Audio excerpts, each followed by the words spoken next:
Good afternoon, everybody. This is the first of our talks about the disciples. We have got 4 throughout the course of the month, and we're starting with Peter. Now, Peter was probably one of the more famous, shall we say, of the disciples because of certain incidents that we read about in the Gospels, and also because he wrote letters as well. So we can build up quite a good picture of Peter. Now, I often say that if Jesus is the person who we're meant to try and emulate, the disciples are the people who we are.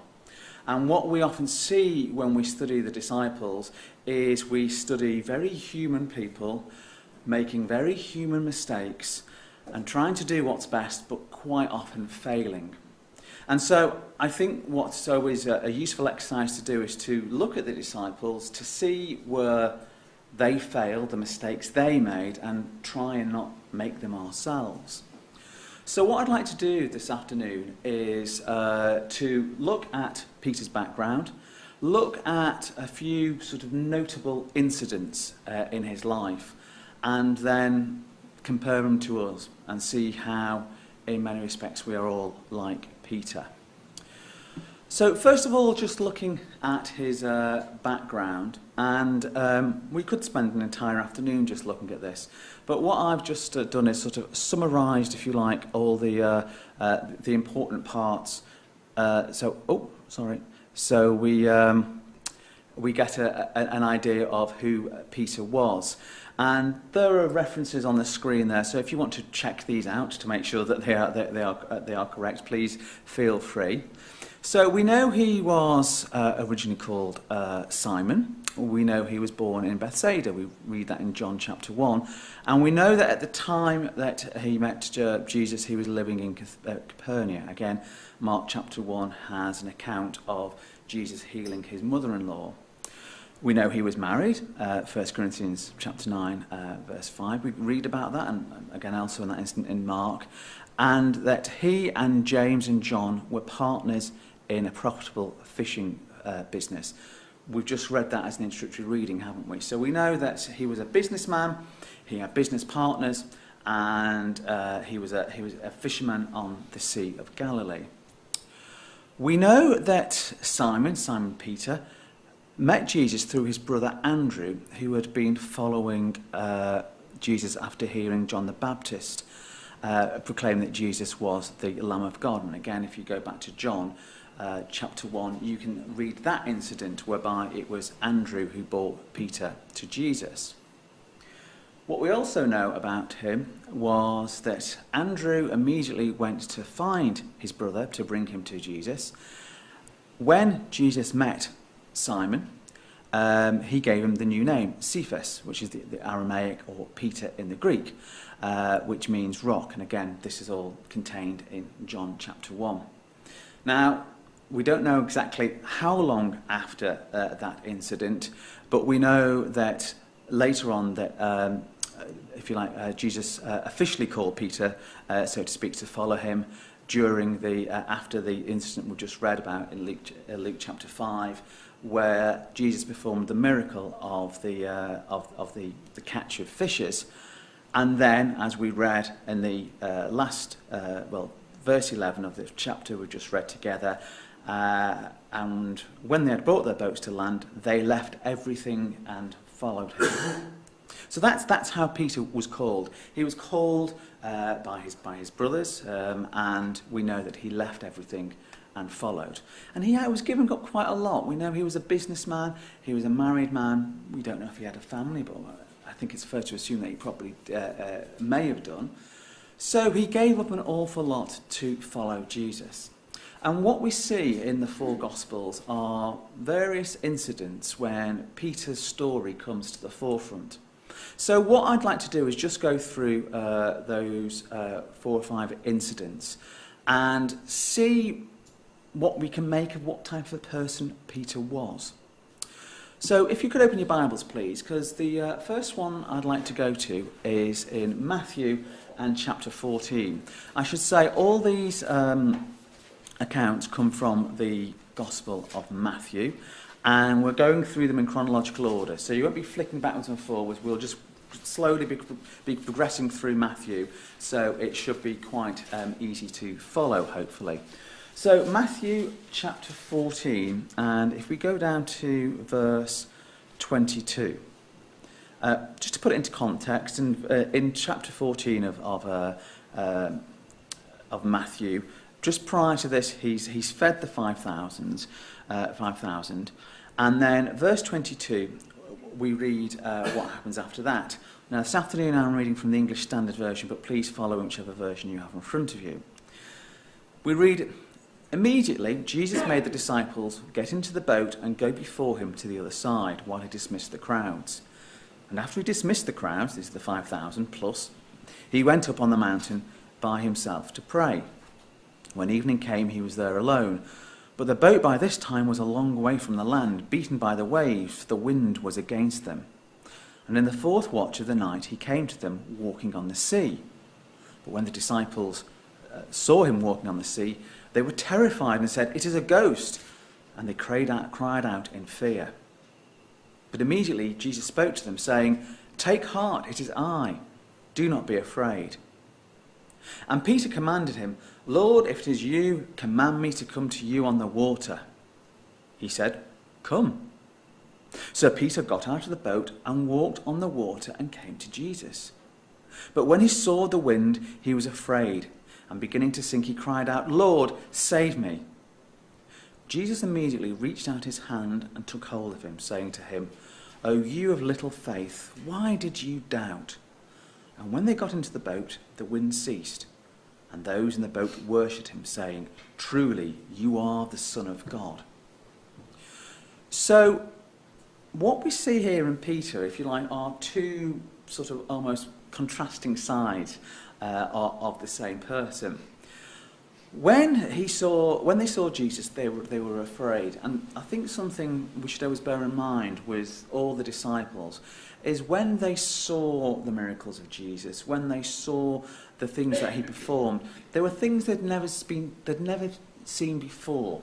And some of the things that Jesus was talking about were things that they'd never even thought about before. So I think we can slightly give them a bit of leeway for, at times, reacting in the way they did. So the fact that they saw Jesus walking towards them on the water, it's something they'd never seen before, and they just went, they didn't know how to react, and they said, "Is it a ghost?" And Jesus says, "No, it's me." And at this point, Peter, who obviously isn't convinced, says, "Well, if it is you, then call me to walk on the water with you." So Jesus says, "Come to me." Now at this point, what we do see in Peter is an amazing act of faith, because he got out the boat. Now, I don't know about you, but in that situation, it would take a lot for me to even think, even if you're in a boat and you're being tossed around, if somebody said, "No, come out, it's fine," it'd be quite a daunting task to actually come out of what you know and to step into the unknown. But Peter had the faith to do it. And effectively, that's what Jesus asks everybody to do. He asks us all to step out of what we know, to step out of the world that we live in, into the unknown. When we are baptised, we're going into sort of a territory that we don't know, we're not familiar with, we don't really know what's going to happen. But that's what Jesus asks of us. So Peter heard the call and he walked. He got out and he was walking on the water. And at that point, things change. At that point, Peter finds himself in a situation which he can't comprehend, and he starts to lose faith. And as he loses faith, he starts to sink under the water. But what happens? He cries for help, and Jesus pulls him out. And the same goes for us as disciples, is that at times in our lives we walk and we lose faith. We can't comprehend what's happening to us in our lives. We can't comprehend what's happening in the world, and we lose faith, and we feel as though we're drowning. But the message is the same now as it was 2,000 years ago. If we call on Jesus for help, he will help us. So we see two different aspects here, if you like, of Peter. We see a very faithful man, but a man whose faith also failed him. Let's continue on now. Let's go on to onto chapter 16. So just across a couple of chapters to Matthew chapter 16 and another incident with Peter. This starts. We'll start reading this at verse 21. So verse 21. We read that from that time Jesus began to show his disciples that he must go to Jerusalem and suffer many things from the elders and chief priests and scribes and be killed, and on the third day be raised. And Peter took him aside and began to rebuke him, saying, "Far be it from you, Lord, this shall never happen to you." But he turned and said to Peter, Get behind me, Satan. You are a hindrance to me, for you are not setting your mind on the things of God, but on the things of man. So what Jesus was doing here is he was explaining to Peter and explaining to the disciples what was going to happen, if you like, the plan. Now, the plan had always been that Jesus was going to have to die, because this goes back to the Old Testament. In the Old Testament, after man had sinned, laws were put into place with the Mosaic laws, about the laws of Moses, about offering sacrifices when people sinned. All sinning is doing it means is disobeying God, doing what pleases you and what displeases God. Jesus was to be, if you like, the end of that. He was going to be the final sacrifice. So he had to die. But because Jesus never sinned, he couldn't die. And so he would be raised from the dead. Jesus knew this, and Jesus explained this. This is exactly what Jesus is explaining here to Peter. And what Peter's doing here is he's doing that great thing of selective hearing. What Peter heard was he just heard him say he must go to Jerusalem and suffer many things from the elders and chief priests and scribes and be killed. Because that's what you would focus on, isn't it? And the next line of, and on the third day be raised, well, if you think about it, nobody's ever been raised from the dead. So, again, Peter is struggling to comprehend this. And so what Peter does is, what Peter thinks is, well, that can't be right. Because they knew that Jesus was the Messiah. But the thing was that they didn't, if you like, fully grasp the big picture. A lot of the disciples, and in fact perhaps many of the followers even of Jesus at this time, knew that a Messiah was going to come, that a Saviour was going to come, that was going to, as they saw it, restore the land of Israel from thousands of years ago, the land of the kingdom of David and Solomon and so forth.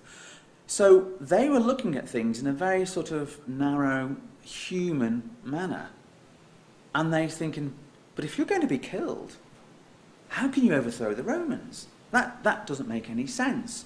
And so Peter comes along and says, this isn't going to happen. No. I think probably Peter would sort of say, no, I will stop this from happening. And Jesus says, no, don't. And he uses the expression Satan here, and this just means an adversary, because effectively Peter was almost like a spanner in the works. He was saying, no, don't try and stop what is going to happen. And so he's told, you are not setting your mind on the things of God, on the things of man. You're only thinking about yourself and what you understand. What I am telling you is something far greater than that. And of course, ultimately it was, because nobody had ever been raised from the dead before. But it happened with Jesus. So Peter in this case is actually, he's quite argumentative, he's quite sort of petulant, he's kind of saying, no, this isn't going to be. And Jesus says, this has to be, Peter. And there's a good lesson in that for us in life as well, is that we have to often just accept things as being God's way and God's will, even if at times we don't fully understand them. We know that God's purpose will come to pass, and we know it'll all be for the good. Let's just go on then to another situation. And this is in Matthew 17, so it's the next chapter. And at the beginning of the chapter, we read what's usually referred to as the Transfiguration. So what happened here is that Jesus took Peter and James and John, sort of the other, if you like, the brothers. They all went up onto the mountainside, and when they were there, they saw Jesus's sort of persona change, and it said about how he sort of glowed white, and they saw Moses and Elijah, and they realised that they had seen something very special here. Now, the whole purpose of Jesus was that after he had been that sacrifice for sin, after he was raised, that he would set up God's kingdom here on earth, and when he returns, that is what he'll do. So if you like, what the three brothers got was almost a snapshot of how the kingdom was going to look. I mean, they were in the land, they saw this transformation. So it must have been an incredible experience for them. Again, very hard for them to comprehend exactly what was going on, but they understood, and Peter certainly understood, that there was something special here. Because in verse 4, Peter said to Jesus, "Lord, it is good that we are here. If you wish, I will make 3 tents here, one for you and one for Moses and one for Elijah." Now, what Peter's intentions were is unclear. What did he think? Was he so moved he wanted to do something? Did he feel as though something physically had to be put there to remind people? But whatever it was, he certainly had an opinion about what should actually happen. Verse 5, though, he was still speaking when, behold, a bright cloud overshadowed them, and a voice from the cloud said, "This is my beloved Son, with whom I am well pleased. Listen to him." When the disciples heard this, they fell on their faces and were terrified. But Jesus came and touched them, saying, "Rise and have no fear." And when they lifted up their eyes, they saw no one but Jesus only. So we've gone from Peter being all very kind of, "Oh, we'll do this. We'll build three tabernacles or 3 shrines, whatever you want to refer to it," to being on the floor, shaking with fear when he heard God's voice. Now, actually, if you think about it, the fact that he didn't make them was really a blessing, because what would undoubtedly would have happened was that if he had built these 3 things, then 2,000 years later they would have been classed as sort of holy relics or something, and they would have been turned into sort of tourist attractions, and that wasn't Jesus's way, and we don't know where exactly on the mountainside this happened. So actually, Peter not doing it was a good thing. But it's interesting how he changes. He changed from being all confident and let's do this to actually sort of quivering on the floor. Our penultimate incident with Peter is over in chapter 26. And this is now coming to the time before the crucifixion of Jesus. And at this point, Jesus is in the Garden of Gethsemane, and they've just had the Last Supper. They've had bread and wine, and we're coming in part way through. He's had the Passover, and then verse 36. Jesus then goes up to Gethsemane to pray, and then verse 47. While he was still speaking, this is Jesus, Judas came, one of the 12, and with him a great crowd with swords and clubs from the chief priests and the elders of the people. Now the betrayer had given them a sign, saying, "The one I will kiss is the man. Seize him." And he came up to Jesus at once and said, "Greetings, Rabbi." And he kissed him. Jesus said to him, "Friend, do what you came to do." Then they came up and laid hands on Jesus and seized him. And behold, one of them who were with Jesus stretched out his hand and drew his sword and struck the servant of the high priest and cut off his ear. Then Jesus said to him, "Put your sword back into its place, for all who take the sword will perish by the sword. Do you think I cannot appeal to my Father, and he will at once send me more than 12 legions of angels? But how then should the scriptures be fulfilled that it must be so? So here we have this incident whereby one of Jesus' followers strikes the servant and cuts off his ear. Now, if you look in the John account, it's named as Peter. So we know that this is Peter. And again, we think about Peter's reaction. So they've been told, or they've been prepared, shall we say. Jesus explained at the Passover, at the Last Supper, that, I am going to die. And then at this point, the guards come to arrest him. So at this point, it's looking pretty imminent that Jesus' death is near. So what does Peter do? Bearing in mind that he'd been told beforehand that it was going to happen, and when he tried to say, I will stop this, he was told, no, you won't.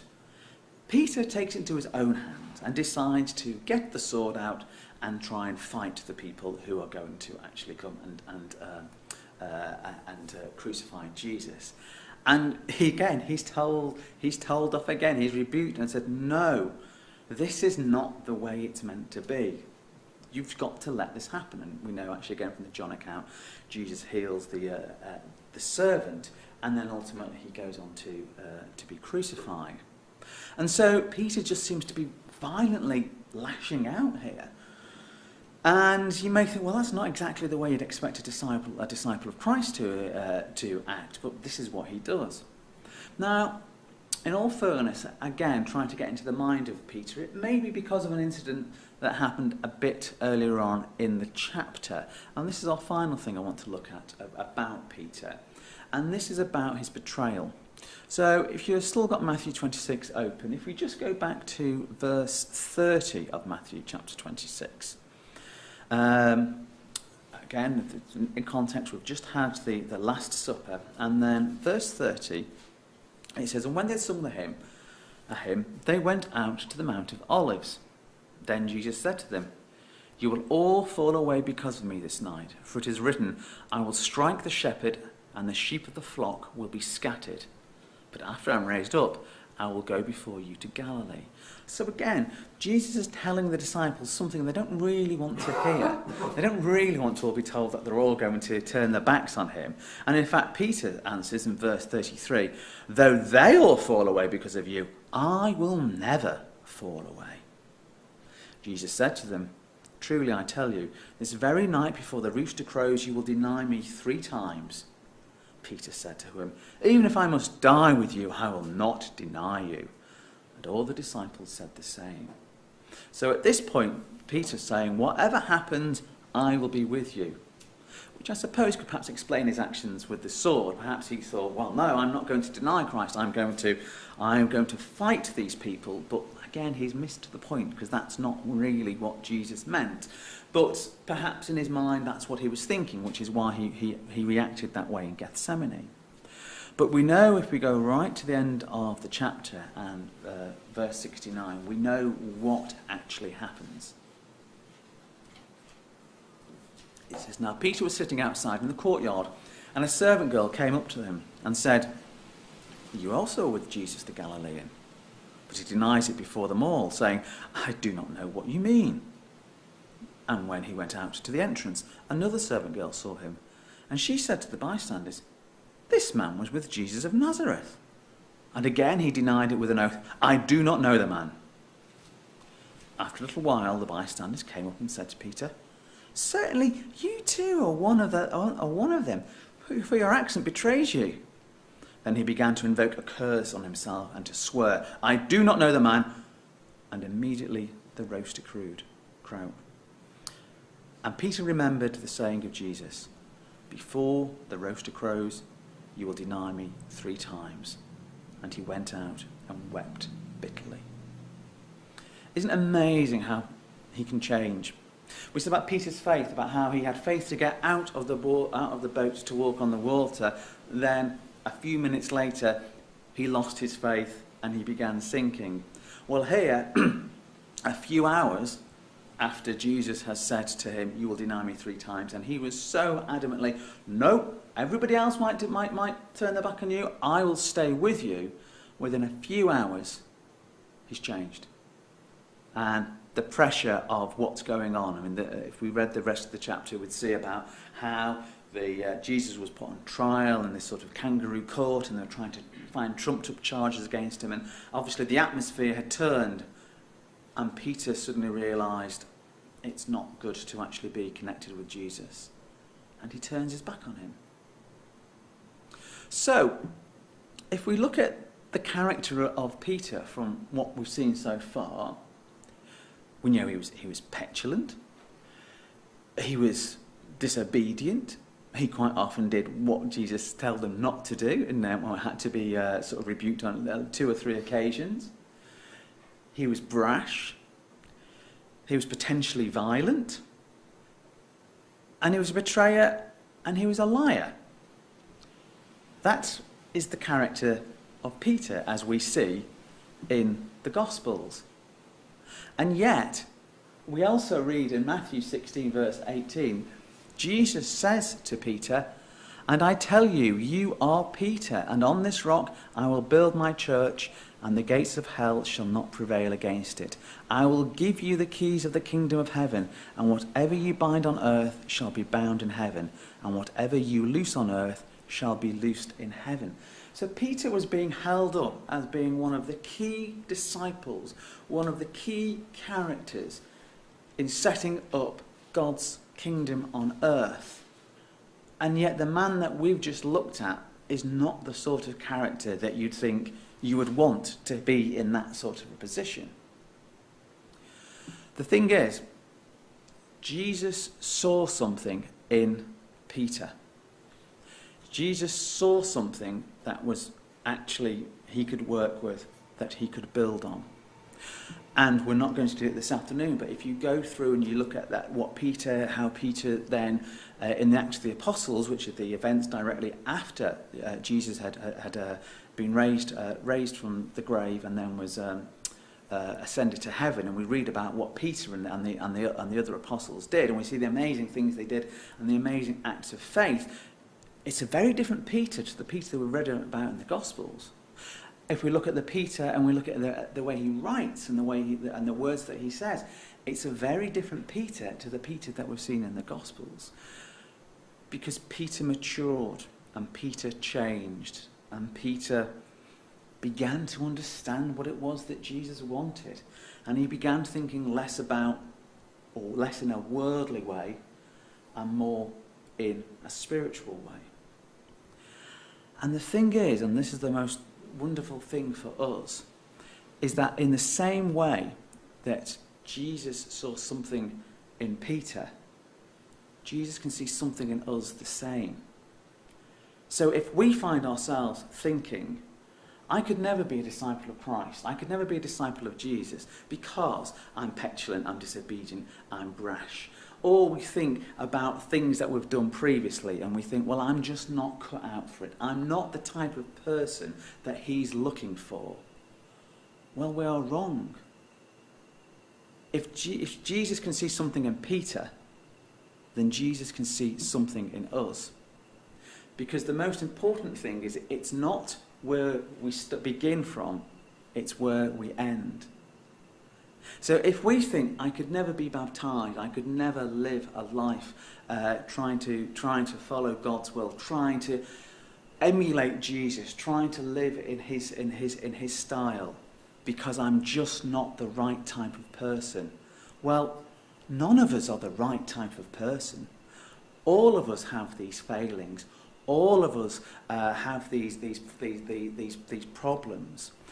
But what Jesus we see in his ministry and what we read in all of the Bible is that that's fine. Because as long as we start, that's the most important thing. Peter had to start somewhere, and along Peter's way we saw him fail. We saw him have great moments when he was very confident in his faith, moments when he was lacking in faith. And at that time, Jesus was there to help him. And we know that as we start our journey after we are baptized and we start our journey on, we will fail. But if we fail, we can turn to God through Jesus and ask for forgiveness. And we just basically get whatever we've done wiped out and we start all over again.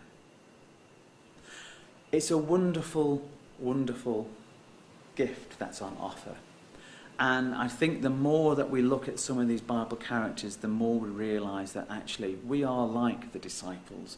We make all the mistakes. But the thing is, the disciples we see over their lives changed, and God willing, we will also change as well. And we will become better people than we were when we started. The question is, what the offer is, this is what Christ is offering us. This is what his Heavenly Father has planned for us. Do we want to be part of that wonderful kingdom when it comes here on the earth? And God willing, it will be here soon. Thank you.